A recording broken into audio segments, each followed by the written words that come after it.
ফেনীর মানুষ অসচ্ছল না, কিন্তু খুব দ্রুত বলতে হতেছে কারণ নেট নাই। এখানে খাবার আসতেছে না, পানি নামতেছে কিন্তু খাবারগুলো খাবার রাস্তা দিয়ে চলে যাইতেছে।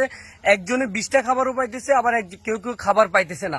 অবস্থা খুবই ভয়াবহ। আপনারা এখানকার মানুষ খাবারের জন্য এখন হাহাকার করতেছে। মানুষ ভুলে গেছে তাদের যে ঘর বাড়ি নিয়ে গেছে, মানুষ ভুলে গেছে তাদের যে আর অবশিষ্ট বলতে কিছুই নাই।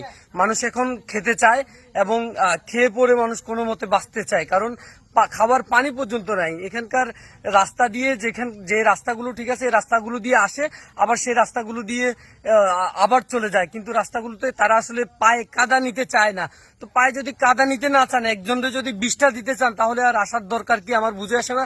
কষ্ট যেহেতু করতেছেন বা ফেনীর মানুষের পাশে যেহেতু দাঁড়াইতে চাইতেছেন, তাহলে একটু নামে প্রতিটা ঘরে ঘরে যান।